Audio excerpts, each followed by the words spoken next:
지정 토론을 진행하도록 하겠는데 오늘 지정 토론의 주제는 의료관광 업계의 문제점 및 해결 방안이라는 주제가 되겠고요. 진행은 경기대학교 관광대학 학장을 역임하고 계시는 한범수 교수님께서 진행을 하도록 하겠습니다. 여러분들 큰 박수로 맞이해 주시면 고맙겠습니다. 오늘 앞에서 발표하셨던 여러분들의 견해를 몇 가지를 나눠보면은 함축되는 것이 있습니다. 우선 외국인 의료 관광객을 많이 일단 좀 모셨으면 좋겠다라는 그런 이야기입니다. 많이 모시려고 하다 보니까 발생하는 문제점이 무엇이냐에 따라서 각각 처한 입장에서 그 말씀을 해주셨습니다. 또 그러기 위해서는 뭘 해야 되냐 했을 때 홍보라는 얘기가 또 나왔습니다. 그럼 홍보를 어떻게 해야 될 것이냐라는 그런 말씀도 해주셨고, 또 경우에 따라서는 항상 이렇게 선순환으로 잘 가는 것이 아니라 근래에 있었던 2007년도 같은 경우는 세계 경제 위기에 있어서 환율 문제도 있었고, 또 근래에 대해서는 사드 문제도 있었고, 이처럼 우리가 통제할 수 없는 그런 상황들로 인해 가지고 관광 환경이 변하고 또 의료관광 시장에도 많은 문제점이 있다는 얘기를 여러분께서 지적을 해주셨습니다. 정원석 교수님도 그런 말씀을 해주셨습니다만, 정초펑 위와이메이 대표께서도 그런 말씀을 해주셨습니다. 이런 얘기들 중심으로 해서 모든 분들이 말씀하신 것 갖고 다 얘기할 수는 없습니다만, 이런 문제들을 갖고서 여기 앉아 계신 플로에 계신 분, 아까 발제하셨던 분들한테 제가 질문을 드리면서 말씀하겠습니다. 먼저 이용종 부장님께 큰 테마, 바로 그 의료관광의 문제점과 대책과 관련돼서 먼저 포문을 좀 열어주실 것을 부탁 말씀드리겠습니다. 사실 오늘 제가 와서 느낀 거는 최근 수년 동안 이제 이 행사가 열리고 있습니다만은 해를 거듭할수록 우리 의료관광 업계 자체의 어떤 그 상황이 반영되는 이 세미나 자체, 포럼 자체가 짜임새 있고 또 내실 있게 영역이 확장되는 거, 이런 것들을 이 포럼을 통해서 느낄 수 있다, 이런 것들을 좀 느꼈습니다. 제일 중요한 게 자랑거리가 많이 늘어나는 것 같아요. 점점 이 자리 자체가 좀 아주 사실 여느 포럼과는 다른 자기 업계의 어떤 사례라든가 이런 거를 좋은 것들을 발표하는, 이런 되게 긍정적인 어떤 쟁점을 가지고 토론하는 그런 자리보다 그런 부분들이 있어서 상당히 앞으로 좀 기대가 된다, 이렇게 생각이 듭니다. 근데 저도 이제 당연히 이 어떤 문제점이라든가 이런 부분에 대해서 이제 말씀을 드릴 준비를 하고 왔습니다. 이 토론을 위해 가지고 먼저 최근에 이제 여러 가지 어떤 부분이 의료관광하고 관련해서 이슈가 되냐, 이렇게 좀 미디어 보도된 것들을 보면 아쉬움이 가장 먼저 드는 게 뭔가 하나로 묶이는 컨셉이라든가 주체라든가 대상이라든가 이런 게 떠오르지 않는다는 거. 여기 와서 저희가 이제 포럼을 들어보면은 어디가 정말 잘하고 있거나 어디는 벌써 저기까지 갔네. 저 사장님이 이 중국 의료관광객들을 가장 많이 끌어주시는 분이라서 저렇게 나 세금 많이 낸다고 저렇게 큰 소리도 치시는구나, 이런 걸 들을 수가 있는데, 사실 일반 국민들이나 일반인들 입장에서는 의료관광 관련한 이 이슈들이 나올 때 어떻게 이거를 어떤 컨셉으로 묶을 것인가, 이런 게 사실은 없는 것 같아요.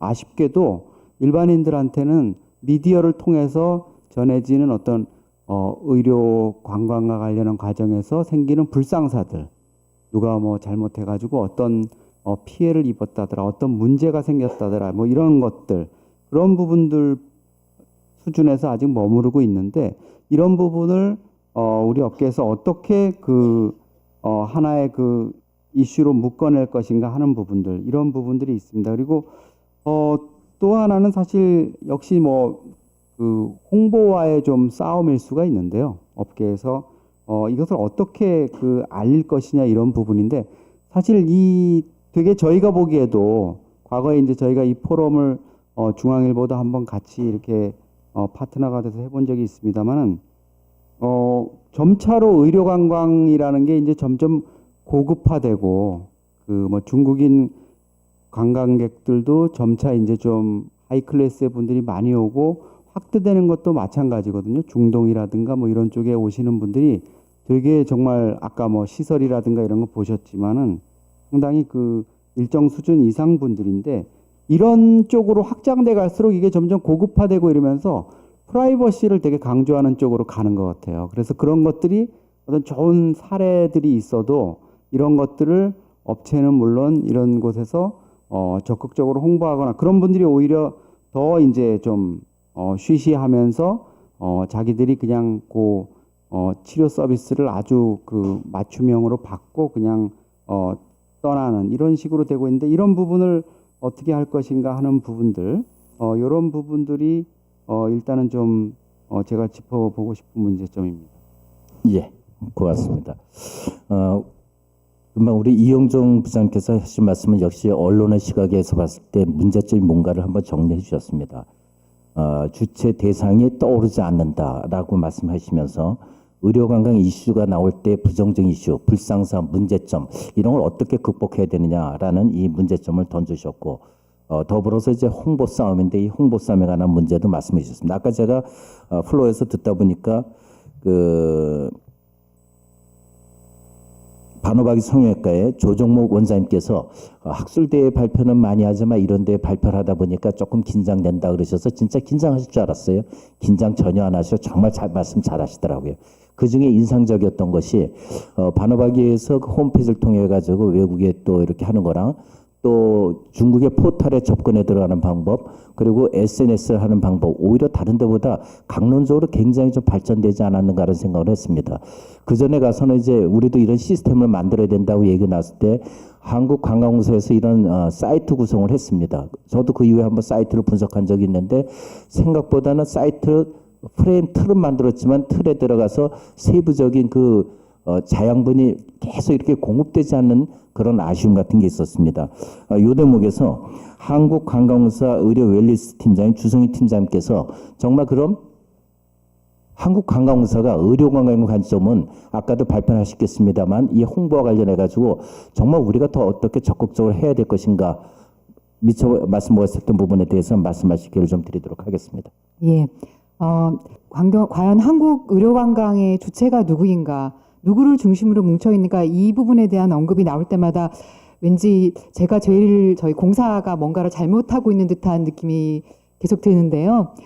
사실상 이제 한국 의료관광을 정부 부분에서의 어떤 활동들은 보건복지부와 문화체육관광부 이 양대 부처가 중심이 돼서 그 산하기관인 저희 공사와 보건산업진흥원이 중심으로 해서 활동을 하고 있습니다. 그래서 이제 때로는 양 부처 간 이렇게 주도권 싸움 이런 안 좋은 기사들도 나왔었고 문제 제기들이 있었는데요. 그 부분을 이제 없애고 저희가 좀 더 이렇게 협업해서 시너지를 낼 수 있는 그 사업들을 시너지를 내서 마케팅 활동을 하기 위해서 재작년에 그 보건복지부, 문체부, 관광공사 그리고 보건산업진흥원이 사자가 참가하는 의료관광 홍보협의체가 만들어졌습니다. 그래서 이제 그 이후에 저희가 공동으로 할 수 있는 부분은 같이 사업들을 하고 있고요. 그리고 각 기관별 특성에 맞춰서 각자 잘하는 부분을 맡아서 하는 쪽으로 나눠서 일들을 하고 있습니다. 그래서 이제 딱 한 기관이나 한 부처가 한다고 볼 수는 없지만 그 관련 기관들이 서로 이렇게 도와가면서 일을 하고 있는 상황이고요. 구체적으로 말씀을 드리면 이제 저희 관광공사가 관광 부분에 있어서 그리고 한류나 이런 문화를 해외에 알리는 부분에 있어서는 저희가 홍보 마케팅 부분에서는 저희가 다른 기관은 어느 기관보다 앞서 나가고 있다고 생각하고 있고요. 그래서 이제 주로 이제 경증이나 아니면 해외에 있는 소비자들을 뚫고 들어가는 그런 홍보 활동들은 저희 공사가 이제 주로 맡고 있고요. 보건산업진흥원에서는 중증 환자라던가 아니면 그 각 나라에 있는 의료기관이나 정부 부처, 그러니까 관련된 업계 부분, B2B 부분의 사업들을 주로 하고 있습니다. 그리고 의료 관광이 물론 관광이지만 메인이 의료 서비스이기 때문에 저희 공사가 커버할 수 없는 부분들이 분명히 존재합니다. 그래서 그런 부분, 그러니까 관련 법규나 아니면 제도라던가 그런 인프라들 이런 부분은 보건산업진흥원과 복지부가 중심으로 하고 있고요. 그 이제 홍보 마케팅이라든가 해외 지사를 통해서 뭐 소비자들을 끌어모아서 대규모 행사를 한다든가 이런 부분은 저희 공사가 맡아서 하고 있습니다. 그리고 이제 조금 전에 말씀하신 그 의료관광 그 웹사이트는 visitilmedicalkorea.com이라는 웹사이트가 있는데요. 이것도 사실상 보건산업진흥원에서 외국어 홈페이지가 운영되고 있었고 저희 공사에서 운영하고 있는 홈페이지가 있었는데 그 의료관광 홍보협의체가 발족되면서 저희 공사 홈페이지로 하나로 통합이 되었고요. 이제 보건산업진흥원에서 운영하는 홈페이지는 그 이제 국내 의료기관이나 유치업체들을 위한 국문 사이트를 운영하고 있습니다. 그래서 그 지금 현재 통합된 웹사이트는 보건산업진흥원과 저희 공사가 공동으로 운영하고 있고 저희 공사가 제공할 수 없는 뭐 의료 수가라던가 각종 의료 관련 정보나 뭐 그런 한국의 의료 선진 기술 부분들 그런 컨텐츠들은 진흥원의 도움을 받아서 많이 저희가 제공하고 있습니다. 근데 사실상 고민스러운 부분이요. 그 의료관광 웹사이트가 활성화된다는 건 사실은 쉽지 않습니다. 왜냐하면 환자들이 그 자기가 아픈 사례를 누군가와 공유하면서 홍보하고 널리 알린다는 게 쉽지 않은 부분이 있고요. 그래서 저희가 이제 뭐 의료관광객 만족도 조사라든가 이런 게 조사를 해서 해보면 한국을 의료관광지로 선택할 때 가장 많이 참고하는 부분이 웹사이트 인터넷보다는 오히려 이제 지인 추천이나 이렇게 이제 입소문이 더 큰 효과가 있는 것 같고요. 이제 그 다음이 인터넷으로 나타나는데 인터넷의 경우도 뭐 이렇게 일반 웹사이트처럼 뭐 이렇게 거기 방문객이나 페이지뷰가 엄청나게 늘어나서 거기에 사람들이 뭐 댓글을 많이 달고 활동이 활성화된다기보다는 어떤 그 정보를 검색하는 기준 그리고 그 어떤 특정 환자가 한국에 있는 의료기관을 방문하려고 하는데 자기가 알게 된 의료기관이 과연 한국에서 공신력이 있는 곳인지 뭐 허가를 제대로 받은 곳인지 이런 부분을 검색하는 정보 소스의 차원으로서 활용하고 있는 것 같습니다. 그래서 이제 저희는 일단 저희 웹사이트 자체는 그런 정보의 소스를 제공하고 거기에 이제 저희가 의료기관 전체 의료기관과 유치업체 리스트를 제공하고 있는데요. 그 리스트를 통해서 각 의료기관이나 유치업체에서 운영하고 있는 홈페이지로 넘어갈 수 있는 저희는 게이트웨이 역할을 하려는데 중점하고 있습니다. 그리고 다른 웹사이트 이외의 다른 이제 SNS나 이런 이제 이렇게 중증 같은 경우는 어려울 수 있는데요. 이렇게 한류가 영향을 미치고 있는 동남아나 뭐 중국 같은 경우도 가능한 범위 내에서 SNS를 이용해서 홍보하는 쪽으로 활동을 해나가려 하고 있습니다. 네, 고맙습니다. 사실 항상 어느 정도까지라는 게 애매한 것 같습니다. 근데 다행히 말씀하신 대로 한국관광사하고 보건산업진흥원이 역할 분담을 해서 해외 부분이라든지 또 그 대형 행사 같은 경우는 관광공사에서 하고 좀 더 그 디테일한 거는 이제 보건산업진흥원하고 역할을 분담했다는 그런 말씀해 주셨습니다. 그러면서도 불구하고 이런 의료관광 해외에서의 그 홍보 같은 경우는 또 해당국의 법률 문제도 있기 때문에 항상 조심스럽고 그런 문제인 것 같습니다. 그래서 항상 어떤 한계점과 어려움을 갖고 있다는 것은 이제 분명한 것 같습니다. 한국관광공사의 그 견해를 들어봤으니까 순서상으로 보건산업진흥원의 관계자분의 말씀을 듣는 것이 좋겠습니다만은 제가 반호박이 성형외과의 조정목 원장님께 한번 거꾸로 질문 한번 드려보고자 합니다. 한국관광공사 또는 보건산업진흥원 이쪽하고 혹시 지금 의료관광 이런 쪽 하면서 어떤 도움을 받으셨는지 또 도움을 받지 않았다면 왜 안 받았는지 또는 불만스럽던 뭐가 불만스러운지 오늘 한번 털어놔 보시죠. 네, 차장님께서 굉장히 어려운 질문을 주셨는데요. 사실은 홍보가 굉장히 중요하다고 말씀을 하셨고, 말씀하신 두 유관기관에서는 저희가 이제, 알게 모르게 많은 도움을 받기도 하고 답답한 부분도 있는 거는 맞습니다. 사실은, 제가 발표 때도 말씀을 드렸지만, 사실 한국에서는 의료계하고 정보기관 관련된 기관들이 긴밀하게 협조하는 사례가 많지 않고 왠지 이렇게 협조를 하면 안 될 것 같은 분위기가 팽배해 있는 것 같아서 사실 의료기관에 종사하고 있는 저희들의 입장으로서는 정부 부처에 문의를 하거나 힘을 빌리는데 어려움이 있는 것은 사실입니다. 가급적이면 그러나 이제 정부 부처에서 하는 행사나 이런 것들은 적극적으로 참여하려고 하기 때문에 작게는 강남구 의사회, 크게는 뭐 서울시 협력의료기관이나 그리고 중간에도 말씀드렸지만 이제 보건산업원에서 하고 있는 이제 그런 그 뭐 필수적으로 가입해야 되는 뭐 배상보험이라든지 이 정부 정책에서 필요로 하다고 생각되는 부분들에 최대한 민간 기업으로서는 최대한 발맞춰 가려고 최대한 노력을 하고 있습니다. 제가 말씀드리고 싶은 부분은 사실 그런 면보다는 제가 생각하는 그러니까 업계에서 생각하는 정부기관에서 공보를 맡고 홍보를 해주셔야 되는 분들이 맡아주셨으면 하는 역할이 있습니다. 사실 그 저희가 좋은 소식을 알리는 건 굉장히 어려운 일이고요. 연구 결과에 따라도 나쁜 소식이나 가십거리들이 훨씬 더 그 사회망에서 확산되거나 사람들 입을 통해서 전파되는 게 더 빠르고 영향력이 크다고 합니다. 일례로 얼마 전에 한번 그 페이크 뉴스가 한번 문제가 됐던 게 있는데 중국에 있는 의료 관광객분들이 한국에 오셔서 수술을 하고 가시는데 여권가에서 그 이 출국 심사를 받지 못해서 귀국하지 못했다라는 가십성 기사가 중국에서 뜬 적이 있는데 외교부에서 이제 그게 사실무근이라고 발표를 했습니다. 사실은 그런 약간 부정적인 이슈하고 관련돼서는 여기저기 터질 수가 있는데 그런 부분들을 특정 일개 병원이나 아니면 특정 기관에서 반박 자료를 내기는 굉장히 어렵습니다.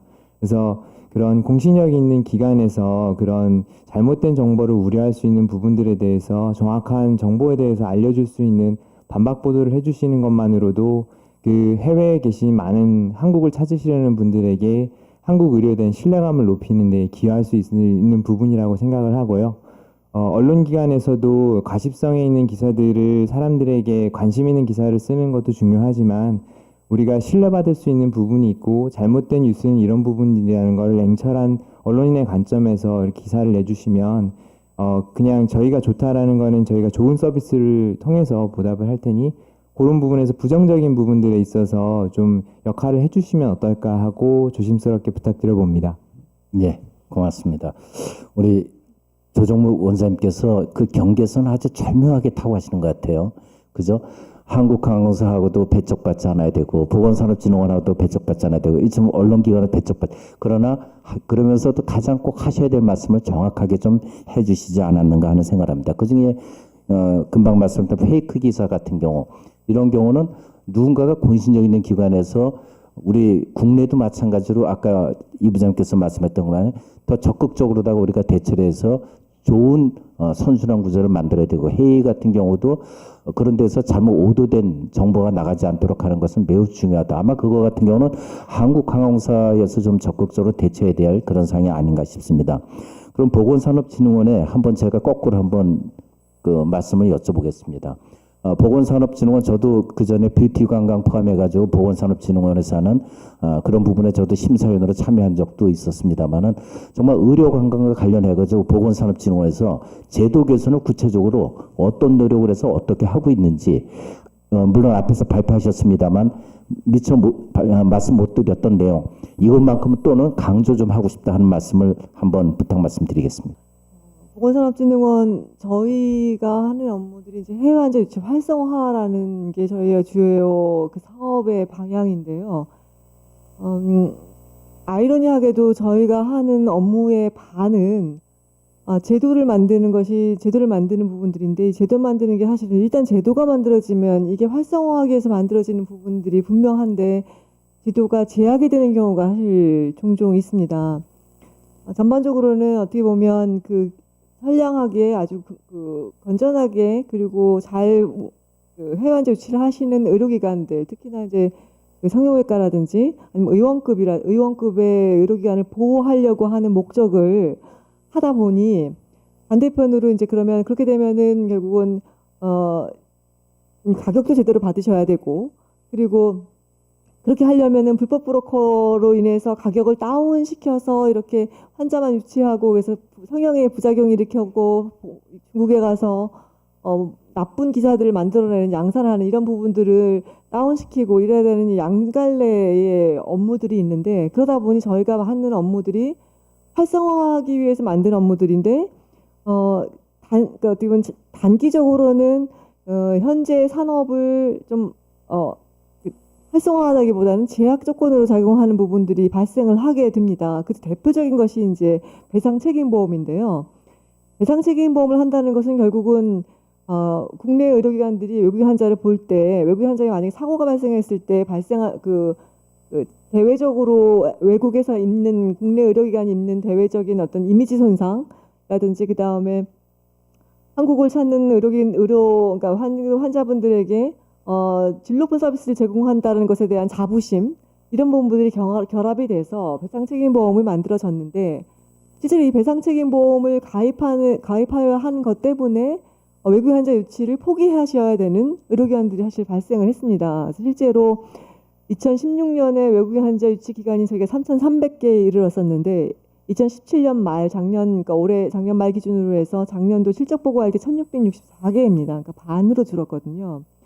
그 중에서 원래 3,300개 중에서 무실적이었던 의료기관이 한 40%라고 생각을 하더라도 불구하고 실제로 실적이 있었음에도 불구하고 외국인 환자 유치 등록 기간이 되는 것을 포기했던 의료기관들도 상당수에 이릅니다.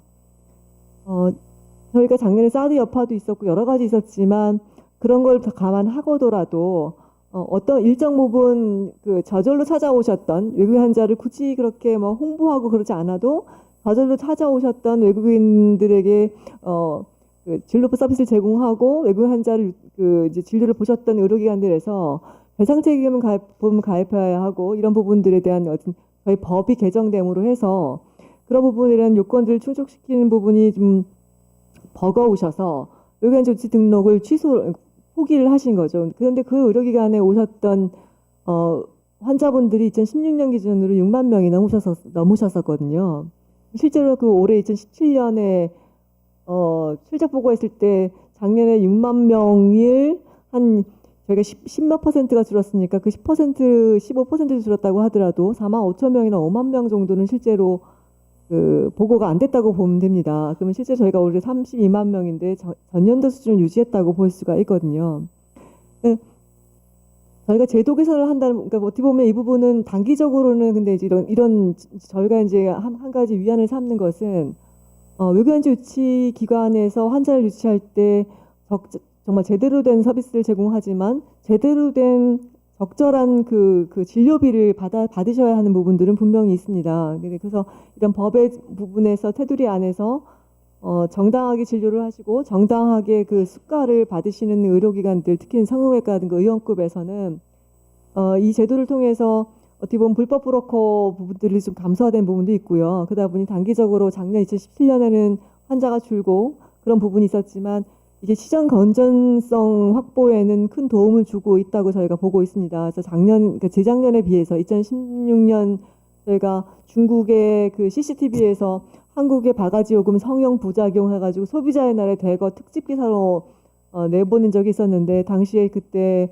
보건복지부하고 진흥원에서 CCTV 기자를 한국에 불러다가 저희가 인터뷰도 하고 그게 사실과 다르다. 소비자의 날 그 방송을 그 수위를 낮추는데 노력을 했었습니다. 근데 하지만 장기적으로 봤을 때 그런 불법 브로커가 감소하게 되고 그렇게 되면 국내에 있는 의료기관들 의원급에서 정당한 수가를 굳이 수가를 낮춰서 다른 데하고 출혈 경쟁을 하지 않아도 되고 수가를 제대로 받으시고 그리고 이런 부분들이 정착화되면은 내년 후년 되면은 이런 분위기 속에서 좀 더 장기적으로 중장기적으로 봤을 때는 어떻게 시장의 건전성이라든지 의료 그 수준, 의료 퀄리티의 질 저하를 방지하는 부분, 그다음 불법 브로커의 활개치는 부분들을 방지하는 예방하는 부분들, 그다음에 그런 것으로 생기는 의료 분쟁이라든가 불만이라든가 이거 감소하는 전반적인 외국인 환자 유치 시장 자체가 긍정적으로 균형 있게 발전하는 데 도움이 될 거라고 저희는 생각합니다. 저희 보건사진흥원 같은 경우에는 사실 지금 이런 딜레마를 항상 가지고 있습니다. 그러니까 시장을 활성화하고 외국인자를 많이 받게 할 수 있는 그 활성화를 추구함과 동시에 의료기관의 자정 작업, 의료기관들의 어떤 질 관리, 또 의료기관들의 인프라 구성, 예를 들자면 성형외과 같은 경우에 성형외과 의사분 선생님들이 저희가 이제 지난달에 성형외과랑 피부과를 위한 진료 서식집이 나왔습니다. 그러니까 7개국어로 번역해서 나왔는데요. 예를 들자면 뭐 보톡스란 하면 보톡스는 어떻게 하고 주의사항은 뭐고 뭐 이런 것들을 7개국어로 번역해서 진료 서식집이 나와서 수술 동의서에 첨부할 수 있는 것으로 만들어 드렸는데요. 이런 형태로 실제로 개별 의료기관들, 한 개의 의원이나 한 개의 종합병원에서 이런 서식지를 만들려면 뭐 종합병원 같은 경우에 3억이 들으셨다고 하는 뭐 2억이 들으신다고 하든지 이런 게 큰 돈이 드는데 이제 그런 것들을 저희가 모아서 표준화된 부분들을 모아서 저희가 발행을 하면 의료기관에서 이걸 응용해서 사용하실 수 있도록 이런 어떤 인프라를 구축하는 어떤 기본적인 부분들하고 같이 병행을 하면서 진행을 하고자 합니다. 올해는 작년에 상당히 힘들었었고 올해도 일정 부분 힘들 거라고 예상이 됩니다만 그래도 많이 노력해서 내년 이맘때쯤 열리는 포럼에는 예년 수준을 회복해서 예년 수준의 성장률을 회복했습니다라는 말씀을 드리면서 이 포럼에 참석을 할 수 있었으면 좋겠습니다. 예, 고맙습니다. 몇 가지 제가 질문 드린 거 사실 난처한 질문이라고 말씀하시면서도 너무 술술해 주셔가지고 제가 너무 쉽게 질문한 거 아닌가 그런 생각을 듭니다. 그러면서도 공감할 수 있었던 게 배상 책임 보험에 관한 거 그러다 보니까 또 좀 여러 가지 상황 조건이 어려운 그런 곳에선 등록 포기의 문제도 말씀해 주셨고 그러나 중장기적으로 시장 건전성을 위해서는 필요하다는 말씀하고 또 개별 그 병원이나 또는 의원급에서 하기 못한 표준화 서식 같은 거 이런 것들을 끊임없이 노력하겠다는 걸 말씀해 주셨습니다. 여기서 제가 관광부서하고 보건산업직원에 그냥 원 퀘스천 원 앤서를 하나 좀 부탁드릴까 합니다. 아까 우유아이메이 정적풍 대표이사께서 막 이게 분위기 전환해서 제가 표현을 이렇게 핏대로 올리셨습니다. 뭐죠? 여기는 주한 유학생들을 좀 활용해서 했을 때 6명이 재직을 해야지만 1명의 외국인 비자를 받는다. 사실 이 문제는 경우에 따라서는 또 국내 그 일자리 창출 문제에서 외국인이 또 많이 점유하느냐에 따른 서로 상충되는 문제일 수도 있습니다. 보건산업진흥원에서 이런 문제를 제기를 받았을 때 대해서 보건산업진흥원은 혹시 어떤 견해를 갖고 있는지 한국관광부는 어떤 견해를 갖고 있는지 절묘하게 답을 해 주시기 바랍니다. 예, 어느 분이 먼저 답하시겠습니까? 예, 미루는 게 좋죠 일단은. 네, 일단은 빨리 하겠습니다. 네. 취업 비자의 경우에는 그 법무부에서 관할하는 부분입니다. 그래서 사실 취업 비자를 어떤 부분을 우리가 어떻게 개선해야 한다라는 의견을 내기가 상당히 조심스러운 부분입니다. 현재 그 의료관광 관련된 코디네이터의 취업 비자는 E9 비자, E7 비자인가요? E7 비자로 알고 있고 E7 비자, 그렇죠? E7 비자인데 E7 비자에서는 그 E7 비자를 취득할 수 있는 자격 요건이 외국의 경우에 E7 비자는 뭐냐면 의료 코디네이터 비자입니다. 외국 사람들이 한국에서 코디네이터로 취업할 수 있는 비자. 이거는 다시 말해서 국내에 체류하다가 취업하는 형태가 아니고요. 외국에서 실제로 한국에서 고용을 해야 되는 고용 형태의 취업 비자인데 이 비자의 경우에 법무부의 조항에 따르면 제가 기억하는 바로는 그 나라의 의료인이어야 합니다. 그렇죠? 의사, 간호사여야 합니다. 그러니까 아마 그 나라 한의사가 없으니까요. 우리나라의 의료인이라는 게 의사, 간호사, 한의사, 조산사로 되어 있는 것으로 알고 있습니다. 근데 그 나라에는 그런 부분이 없는데 그래서 현재까지 의료 코디네이터로 외국의 사람들이 취업할 수 있는 취업 비자는 제가 현재로 알기로는 이거 하나밖에 없는 것으로 알고 있고요. 그렇지 않다면 그 국내 유치업체에서 취업할 수 있는 취업 비자는 일반 취업 비자, 노동 비자로 알고 있습니다. 그래서 노동 비자의 경우에는 법무부에 제시하는 기준들이 굉장히 좀 까다로운 것으로 알고 있고요. 이 부분은 국내 의료관광 시장, 특히 이제 유치업체의 시장에서 어떤 부분을 얼마만큼 요구하느냐에 따라서 결정돼야 되는 부분이고, 그래서 현재로서는 답변 드리기 어려운 부분입니다. 네. 현재 유치업체가 3,000여 개가 있는데 1,000여 개의 유치업체에서 작년도에도 유치 활동을 거의 못했다고 보고한 비율이 굉장히 높습니다. 60% 이상이 무실적 보고를 한 상태이기 때문에 그렇다면 이 무실적인 의료기관 유치업체가 환자를 유치하지 않은 상태에서 취업 비자를 받는 그 환자 그 외국인을 취업시킬 수 있는 부분이 과연 될 것인가라는 현실적인 부분들도 고려하여야 합니다. 예, 아주 뭐 답을 잘 해주셨다고 생각합니다. 우리 여기 주성희 팀장께서도 혹시 또 보완 말씀하시죠? 예, 제도적인 부분이라 자세한 설명을 이명희 단장님께서 아주 자세히 해주셨기 때문에 전 추가로 드릴 말씀이 없고요. 다 한 가지 이제 부원해서 말씀을 드리면 조금 전에 말씀하신 것처럼 유치업으로 등록한 기관들 중에서 실제로 유치한 실적이 뭐 60%가 뭐 60% 이상이 유치한 실적이 없는 걸로 보고됐다고 하셨는데요. 그것과 마찬가지로 한국의 그러니까 작년 통계는 제가 이제 세부적인 게 나오지 않아서 모르겠지만 재작년의 경우에 그 유치 업체를 통해서 외국인 환자를 유치한 그 비율이 전체 환자의 8% 정도에 불과한 것으로 알고 있습니다. 그래서 사실상 지금 현재 그 의료관광 관광객 유치업을 하는 유치업체들이 그 업종을 다변화해야 되거나 살아남기 위해서 여러 가지 모색을 이제 방안을 모색하고 있는 것으로 알고 있습니다. 그래서 이거를 외국인 사실상 지금 현재 그 업계 상황상으로는 그 외국인들한테 그 취업 비자를 내주는 부분까지 고민할 상황이나 여건이 되지 않고 있는 것 같습니다. 예, 그래서 이 부분은 좀 더 조심스럽게 접근해야 되지 않을까 싶습니다. 예. 지금 아마 이 부분이 아까 정초평 대표이사께서 가장 궁금하실 그런 내용 같습니다. 역시 만약에 그 외국인 의료관광객이 더 폭발적인 수준으로 왔을 때 우리가 감내하지 못한다 그러면 이 수요도 늘지 않을까 생각합니다. 제가 작년으로 기억하는데 또 국회에서도 제가 포럼 자장을 맡았던 것 중에 통역사 문제가 있었습니다. 내국인 그 통역사와 또 해외에서 온 우리 이제 뭐 교포도 그렇고 다른 분들이 자격증이 없는 사람이 하는 거에 대해서는 어떤 문제가 있는가 했을 때 굉장히 그때는 막 소리도 지르고 난리가 좀 나고 그랬었습니다. 제가 포럼 진행을 했는데 마찬가지로 만약 이 시장이 더 팽창을 하고 일손이 딸린다라 그러면 자연스럽게 그 문제는 해결되지 않을까 하는 그런 생각을 더불어서 해봅니다. 그럼 약간 분위기를 전환해가지고 아까 그 정원석 교수님께서 해주셨던 말씀 중에 그 의료 관광에 있어서 아까 사드에 관한 문제라든지 또 환율에 관한 문제든지 이런 것도 있었습니다만은 실제 뭐 메르스를 포함해가지고 수많은 뭐 테러라든지 여러 요소들이 우리 관광 환경을 사실 위협을 하고 있는 것 같습니다. 그 중에서 아까 이제 이영종 부장께서 그도 말씀하셨고 또 다른 그 페이크 뉴스 이런 말씀도 하셨습니다만은 한국 의료 관광 시장에 대한 신뢰성이 한번 하락이 되면 하락된 거를 올리는 데는 굉장히 많은 어려움이 있을 것 같습니다. 그래서 지금 이 자리는 없지만 아까 대전 썸병원의 경영총괄 이균 원장님께서도 여러 가지 그 병원 시스템을 이렇게 관리한다라는 그런 말씀 많이 해주셨습니다.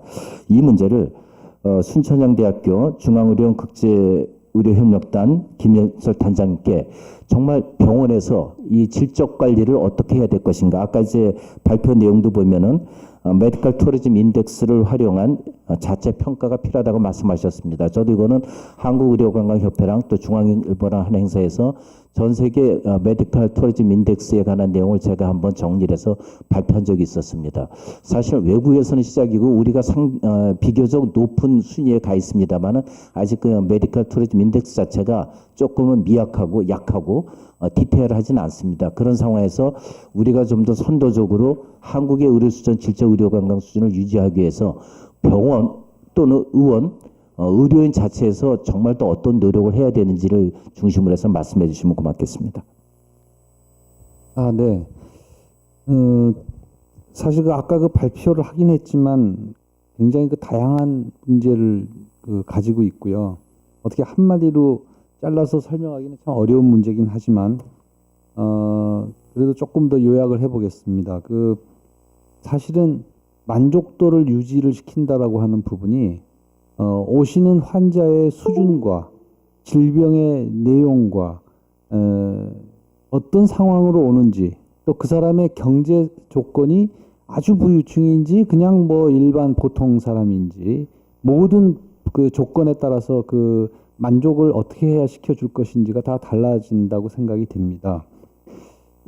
그래서 아까 점점 그 오는 사람들이 부유층이 더 방문 그 레이트가 좀 높아진다 이런 말씀도 계셨지만 저희들이 현장에서 느끼는 부분으로는 점점 더 갈수록 이 외국에서도 이 의료 관광 자체가 부유층들만의 전유물은 아닌 것 같고요. 이제 점점 보통 사람들도 내가 살기 위해서 한국 가서 나 좋은 치료를 한번 받아봐야 되겠다.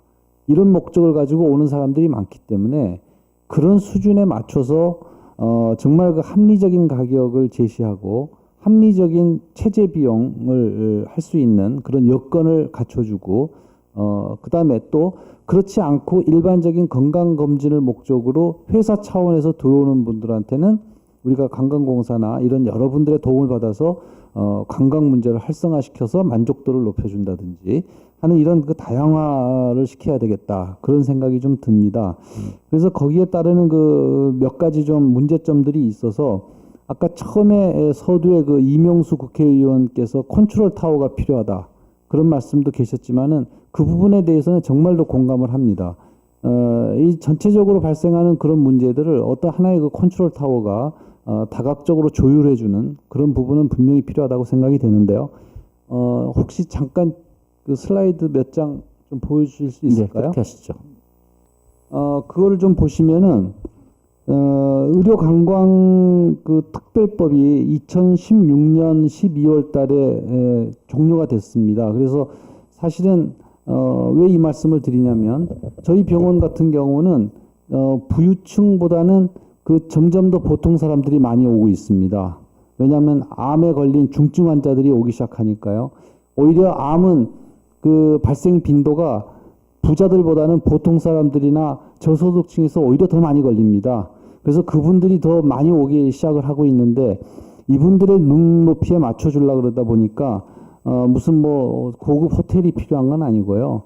또 암 수술 이후에 방사선 치료나 이런 걸 하기 위해서는 적어도 한두 달 병원 근처에 스테이를 해야 되는데 그러려고 그러면 거기에 맞는 여건의 메디텔이 필요합니다. 그래서 그걸 건축을 해보려고 달려들었더니 분명히 그 의료관광특별법에서는 그 일반 주거지역 내에 건축이 가능하다 그런 게 있었는데 이제 시에서 건축 조례나 이런 걸로 봐서는 그거는 허용이 안 된다. 서로 이제 상충되죠 법이. 그런데 그나마 12월 달 2016년도에 그 법이 이제 만료가 돼서 더 이상은 이제 진행을 못 하고 있는 상황이고요. 또 더 나아가서 그거를 함으로써 병원이 무슨 수익 사업을 하겠다고는 전혀 생각하기는 어려운 겁니다. 아주 저렴한 염가에 그거를 공급만 해야 되기 때문에 오히려 그걸 짐으로써 일반 주거 지역 내에 그 민간인들의 그 민원도 해결을 해야 되고 상당히 그 산 넘어 산인 일이 되고 있습니다. 그래서 어떤 이런 부분에 대한 그 배려가 꼭 필요한 상황이고요. 그다음에 이제 그 밑에 해외 의료 진출법을 놓고 보면 사실은 그 진출법이 만들어지면서 저희도 작년서부터인가 없던 그 보험료 생돈을 내고 있죠. 그래서 저희는 두 기관, 그러니까 의료원 내에 두 기관이 이걸 하고 있지만 저희 기관만 작년에 거의 한 4천만 원 보험료 냈고요. 작년에 한 건도 사고가 없어가지고 올해 조금 싸게 깎아봐야 3천만 원 냈습니다. 아니 공돈 내는 거잖아요. 그러니까 그런 상황이기 때문에 정말로 아까 그 우리 저기 해주셨지만은 이것 때문에 아예 난 외국 환자 안 보겠다라고 포기하는 기관들이 생겨나는 거 충분히 이해가 갑니다. 저희는 그나마 그래도 수익이 형성되고 있기 때문에 이런 거 하고 있는데 그래서 이 해외 진출법 이런 것도요 조금 더 총론 위주의 법보다는 그러니까는 뭐 외국인 환자 등록 그 사업을 해라 또 배상 책임을 보험을 들어라 뭐 수수료를 뭐 몇 프로 이상 제한한다 이런 뭐 나름대로 이제 규제를 해서 우수 에이전시를 만들고 악성 그 브로커를 없애고 충분히 이해는 합니다만은 조금 더 강론으로 들어가 가지고 인력 지원이라든지 이런 부분에 있어서도 그 에이전시들의 자격 조건이 외국 사람들이 왔을 때 그 통역만 한다고 되는 건 아니거든요. 사람들이 의학적인 그 용어와 거기에 대한 기본적인 지식을 갖추고 있어야지 에이전시를 할 수가 있는 거고요. 거기에 플러스해서 가장 중요한 거는 아파서 오는 사람들에 대한 충분한 인간적인 감성이라 그럴까요? 어떤 그런 인성이 있어야지 그 일도 하는 거지, 그냥 통역만 하고 기계적으로 한다고 절대 되는 게 아니라는 거를 느낍니다. 그렇기 때문에 코디네이터들의 교육에 있어서 인성 교육이 분명히 들어가 가지고 자격 조건을 주는 어떤 이런 국가적인 그런 전체적인 조율 시스템도 좀 필요하지 않나, 그런 생각을 해봅니다. 다음 슬라이드 좀 주실래요? 아마 전문 인력 부족이라고 돼 있죠. 네, 그걸 보시면 저희가 지금 125억으로 수입이 늘어가면서도 수년간 우리 에이전시 코디네이터들은 12명, 13명에 그치고 있습니다. 다음 슬라이드요. 그걸 보시면 저희가 이제 내원 환자 수를 일주일 내내 평균 고르게 오시는 게 아니고 대개 비행기 오는 날 맞춰가지고 확 들어오고 그러잖아요. 그러다 보면 월, 화 이런 날 환자를 많이 봐야 되고 막 이렇게 몰리게 됩니다. 그러나 주말만 빼고 이걸 평균 내봐도 1인당 9.3명, 대략 한 10명 정도를 케어를 해야 됩니다. 상당히 많은 환자를 이 한 사람의 코디네이터가 담당을 해야 되는 그런 악조건인데, 그렇다고 이걸 한없이 늘릴 수도 없고요. 늘리고 싶어도 그만한 자격을 갖춘 코디네이터를 양성하기가 쉽지가 않습니다. 또 자체적으로 아무리 키워도 그거 참 쉽지가 않고요. 그런 문제점들이 좀 있습니다. 그래서 조금 내 얘기를 좀 정리를 해서 보면요. 아까 오시는 분들에 따라서 만족도를 맞춰주기 위해서는 정말로 부유층들은 병원에 와서도 1인실만 찾습니다. 그리고 고급화된 시설을 요구하고요. 그래서 어떤 경우에는 그런 분들한테는 심지어 피부 미용난 하겠다라고 정말로 돈 있는 사람들이 왔을 때는 서울의 하얏트 호텔이나 신라 호텔 같은 데에 그런 시설을 오픈할 수 있는 허가를 줄 수 있는 거를 해서, 그런 분들은 그런 데 가서 누워서 치료를 받고 의료진이 거기 가서 치료를 해주면 되는 거거든요. 꼭 병원을 호텔처럼 만들 수는 없어요. 병원 자체가 그렇게 할 수 있는 돈도 없고요. 그러면 호텔 내에 그렇게 만들어줘 버리면 되는 거고요. 병원 내에 와서도 돈이 없어서 3인실, 4인실 이런 다인실만 또 찾는 분들도 있습니다. 또 그러면 그런 분들을 위한 프라이버시를 또 줘야 되기 때문에 한국 사람들하고 같이 이렇게 섞어 놓으면 굉장히 컴플레인이 많아집니다. 그래서 그런 분들 프라이버시를 유지할 수 있는 그런 또 다인실 구조도 갖춰갖고 제공을 해줘야 되고요. 이런 여러 가지의 다양화된 정책을 가지고 결국은 만족도를 유지를 해줘야 이게 서바이벌을 하지. 아까도 말씀드렸듯이 자칫 우리나라가 전체적으로 이미지가 떨어지고 이런 분들에 대한 걸 못 받아주고 또 돈 없는 사람이라고 그래가지고 이 의료 관광에서 우리가 이런 사람들은 못 봐, 이런 식으로 제외해놓고 들어가게 되면 그것이야말로 우리 한국의 의료 관광을 정말 망치는 그런 길이 되기 때문에 정말 돈이 있는 사람들도 중요하지만 없는 사람들도 오히려 무료로 데려다가 저희가 이 모금 활동을 해서라도 지원해서 치료해주는 이런 사업도 병행을 반드시 해가야 되겠다, 그런 생각을 해봤습니다. 감사합니다. 예. 아마 아까 발표를 하셨지만 못 하셨던 말씀 정말 이렇게 많이 하셨는데 두 가지로 한번 정리가 될 수 있을 것 같아요. 보니까 의료 관광 관련해 가지고 특별법, 호텔로 관련 특별법이 이제 실효가 돼 버려 가지고 더 이상 도움을 받지 못한다. 이 경우에 외국에서도 꼭 부유층만 오는 것이 아니라 그렇지 않은 의료 수요도 매우 중요하다. 그런 데 대해서 과연 우리는 어떻게 대처할 것인가. 아마 이거는 보건산업진흥원이나 한국관광공사나 또는 문화체육관광부 보건복지부 다 같이 한 번 더 생각해야 숙제가 아닌가 하는 생각을 하고 있습니다. 또 하나 이제 의료진출법 관련해 가지고 보험료 문제 말씀하셨습니다. 작년에 4천만 원인데 3천만 원이다. 작년 실적이 없는 곳들이 참 많았는데 이런 것들이 참 부담이 되지 않았는가 했을 때 이런 경우도 취지는 좋지만은 실제 상황이 안 될 때 일종의 기금을 갖고 어느 정도 유예하는 상태에서 좀 활용할 수 있는 탄력적인 그런 제도적인 장치에 대해서 우리가 관심을 가지면 어떨까 하는 생각을 말씀하실 때 잠깐 들어봤습니다. 기타 이제 고급 수요 같은 경우 고급 수요대로 아마 우리가 대처를 해야 되겠습니다만은 대한민국이 정말 전 세계의 어떤 그 글로벌 국가의 리더로서 끌고 나가려고 그러면은 여러 부분에서 우리가 균형 잡힌 시각을 가져야 되지 않겠는가라는 생각을 해봤습니다. 그러면서 별도로 하나, 의사 선생님 하기도 참 어렵다 이런 생각을 했습니다. 이렇게 관련 법도 알아야 되죠. 이제 관광 관련된 것도 알아야 되죠. 세상살이가 참으로 복잡해지고 있구나라는 생각을 해봤습니다. 더불어서 경희대 우리 정원석 교수님께 한번 여쭤보겠습니다. 유일하게 이제 의료관광인데 한방 쪽을 아까 이제 경희대 한방병을 꼭 대표해서 나온 것은 아닙니다라고 말씀하셨습니다만은 이 자리에 있는 순간에는 우리나라 한방 의료관광의 대표로 사실 이 자리에 나오셨습니다. 도대체 우리나라 의료관광에서 한방 의료관광의 정말 그 위치는 과연 어느 정도이고 가만히 수세적으로 있어야 될 것인지 또는 이 자리에 나와서 보시니까 한 발자국 더 힘을 내면서 가야 될지 그리고 아제르바이잔에서 4년간 있으셨던 말씀 아까 하시려고 했는데 시간이 쫓겨가지고 다음 하고 넘기셨습니다. 그 못다 하신 말씀을 한 5분 정도 범위 내에서 아까보다도 더 짧습니다. 말씀해 주시면 고맙겠습니다. 네, 부담이 되는 질문 감사합니다. 그 아까도 말씀드린 것처럼 저는 이제 외국인 진료를 되게 개인적으로 좋아하고요. 이제 그 계기는 이제 아제르바이잔에 있을 때 4년 동안 그 현지인들 대상으로 이제 진료하는 경험에 기인한다고 말씀을 드렸습니다. 현지에 있을 동안 이제 한국 사람들은 거의 잘 안 오시더라고요. 일단은 현지에 거주하는 한국인들이 140명 정도밖에 안 되고요. 다들 이제 튼튼하시고 이제 잠깐 동안 머물다 가시는 분들이 많으셔서 대부분 이제 그 현지의 아제르바이잔 사람들을 대상으로 진료를 했는데 지금은 그 병원이 그 나라에서 그러니까 바쿠에서 진료 예약 잡기 어려운 병원 중에 하나입니다.